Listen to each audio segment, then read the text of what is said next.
Welcome back to Hello Nigeria, and thank you so much for joining us. We're counting down to the end of the second week in January, and we hope that you're starting to work towards your goals, your visions, and your dreams for 2019. Now, one set of people, or a group of people that are not sleeping, definitely not sleeping, are Africa's wealthiest people, our billionaires. Now, Forbes released the list of Africa's richest on the continent. It's a really long list, but this year we had top 20 as opposed to last year where we had top 23. Now, this year's list, the yearly list is usually aimed at revealing the richest on the continent and basically people who reside in Africa or have their primary businesses in Africa. And the 2019 list was collated using the net worth and the stock exchange value and basically the stock exchange on the close of business on the 4th of January. So that is not a determining factor of how they will fare during the year. That is just what happened. That's just basically for that day. And we know that sometimes during weeks or months after the result is released, the billionaires on the list could become either richer or poorer. It is dependent on the choices that they make or what the economy says. But basically, Esther, how excited were you when you heard about the list and the fact that there were 4 Nigerians on the list, 3 men, 1 woman, and of the 3 men, there was 1 who returned to the list for the first time since 2015. Oh, yes. First of all, I was very impressed with Dangote, even though, yes, I felt, I don't blame him. I wanted to say I felt disappointed, but I don't blame him. One, Dangote came out as the most richest at $10.3 billion, followed by Mike Adenuga at $9.2 billion. But I would say that I was impressed with Mike because Mike was the 3rd last year. And, there was a huge $1.6 billion difference, to his increase in earnings from his business, which, of course, was telecom and oil from last year, 2017, till this year, Unlike Mike Adenuga, who had a dip from 12.2 billion last year to 10.3 billion this year. So we have like $800 million between Mike Adenuga and Dangote. Yes, but congratulations to them at the end of the day. As much as it might not be the result, the desired result that Dangote wants, we're still saying that he's done a great job as well. I mean, he's come out tops for 8 consecutive years. He's topped the list of Africa's wealthiest businessmen or Africa's wealthiest on the continent. We'll be looking at the list and we'll be starting from number 1. We have Aliko Dangote with $10.3 billion. And we also have closely followed by Mike Adenuga, $9.2 billion. Number 3 on the list is Nikki Oppenheimer, $7.3 billion. Now, Nikki was on the list last year, but for number 2. Yeah, but there was an exchange between him and Mike. Exactly. So this year he's come down to number 3 with $7.3 billion, and he deals primarily in diamonds. We also have Nassef Sawiris, who is $6.3 billion, I beg your pardon, at number 4, and he deals in construction and chemicals. We also have Johan Rupert. Johan Rupert is number 5 on the list with $5.3 billion and deals in luxury goods. Number 6 on the list, we have Issad Rebrab, and Issad Rebrab is $3.7 billion and deals in food. His is actually the most interesting for me, food. Yes, but everybody kept talking about it, yes. Food, and nothing else actually. His brand has actually been known all over the African Arab countries for food, and they own chains of food businesses, and they've done well for years. Yes. So what that shows us is at the end of the day, no matter how things get, people will always eat. Even in Nigeria, if we look at our businesses in Nigeria, there's one business that never really does too badly, and that is the food business. Yeah. People will always eat, no matter how things get. Once they get money, one of the primary things you want to do is to feed. All right, we have number 7 on the list, Naguib Sawiris.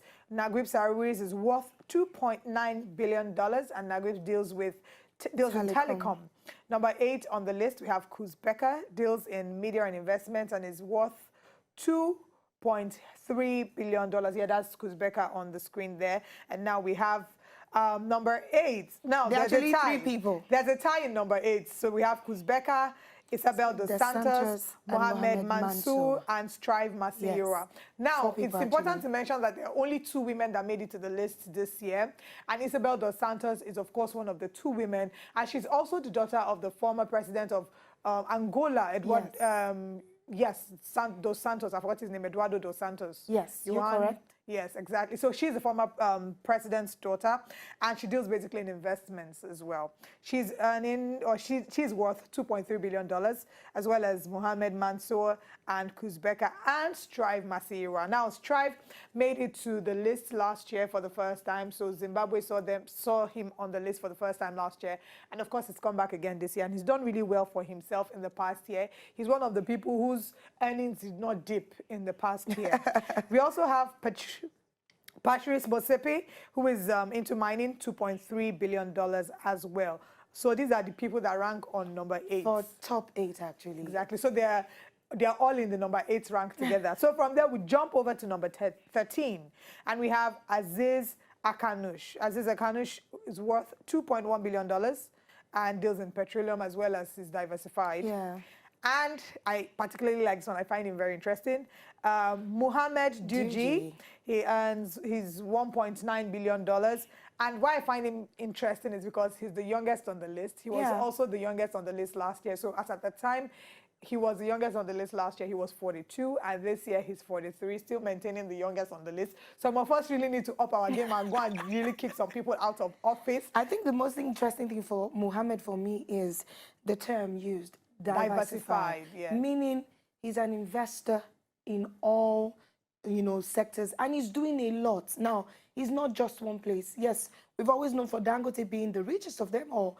We've known 3 things for Dangote. It's always been sugar, cement, and flour. That's what it's always been. The same thing for Mike Adenuga. It's always been telecom and oil. Exactly. So there's nothing else added. These are, even though we know these people have other things they do, but these are the 3 major things known to actually give them, profit. So basically, there are a lot of people. There's still more people who are, are diversified as well on the list, on this top 20 list. So maybe we'll move to the next person, Othman Benjeloun. I hope I got that correctly. Yes. $1.7 million. Now, I find him interesting as well because he's the oldest person on the list, and he's 86 years old. He wasn't the oldest person on the list last year. We had someone from, if I'm correct, Egypt. I'm not quite sure, but I think it's Egypt. Right, followed right after that, we have Abdul Samad Rabiu. He deals in cement and sugar. He's number 16 on the list, and he's worth $1.6 billion. And he's Nigerian, by the way. Exactly. And this is so too proud right now because he was on the list before and he wasn't there again. So for the first time since 2015, he's resurfacing on the list. So kudos to him and congratulations to him on the work that he's doing with his cement and sugar. And we have number 17 on the list, Yasin Mansour. Yasin Mansour is also diversified as well and is worth $1.5 billion. Number 18 on the list, we have Yusuf Mansour, $1.2 billion and diversified as well. Now, number 19 on the list, Girl Power, All Hail Nigeria. We have Folorunsho Alakija, $1.1 billion.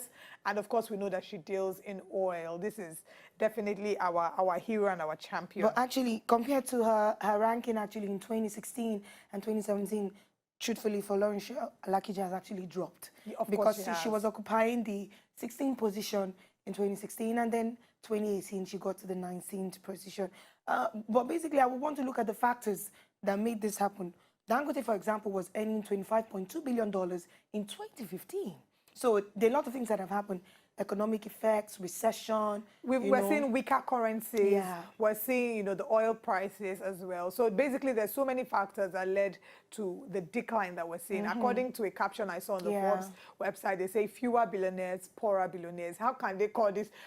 Like the oxymoron, poorer billionaires, being a billionaire and using the word poor in the same sentence? I don't really understand. But actually, of course, they get the message. Someone was actually talking about how this is showing on, the economy of Africa and African nations, because come on, there was money circulating as at 2015 and 2016 all around in the different sectors compared to how it is now. So everybody's complaining, and even the billionaires are saying it's showing on them. Come on, who patronizes them? We are the ones. If the billionaires are complaining, then what is happening to the average person? The average individual is barely trying to make a living. That's the truth. So basically, we feel that this decline is felt in everywhere, every area, every sector, every economy. We're seeing that those at the top are complaining, those at the bottom end of the ladder are complaining because we are still fighting the minimum wage battle, and we're saying that beyond them approving this, the fact that are these governors going to pay? We still have people who are being owed salaries.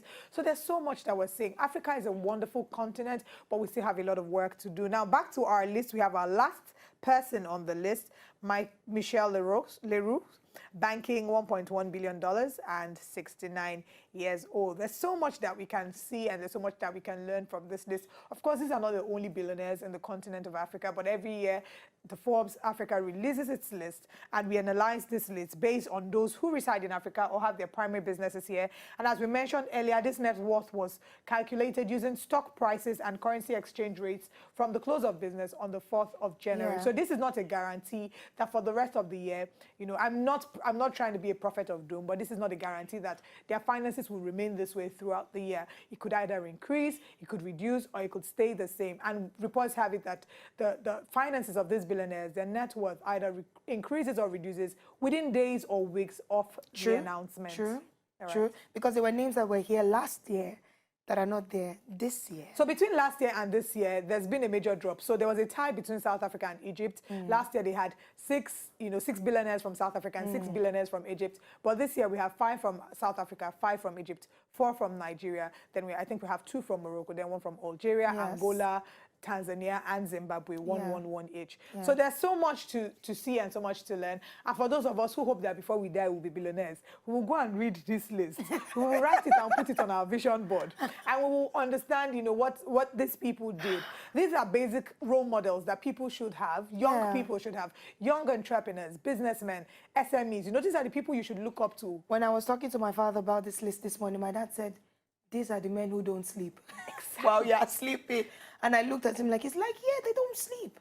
People think that when you have a lot of money, you know, you are balling, you are living the good life. But the truth is that the richer you are, the more work you might have to put. Maybe I'm not a rich person. I'm not that much of a rich person yet, so I don't know. But from the ones that I have seen, they work so hard. And we have that those who have less money are the ones that are, you know, feeling entitled. And you have time to be turning up and, you know. That is not to say that you should not rest. Please, whatever you do, make our time to rest. We understand the importance of rest and going on leave, going on a vacation to relax, refresh, and rejuvenate. So congratulations to our billionaires. Cheers to having more younger people on that list in 2020. And if you're going to be one of them, say amen. Amen. Amen. To enjoy more of these our Ogbonge videos when you just watch, press this button to subscribe on top of our YouTube page. You go love am.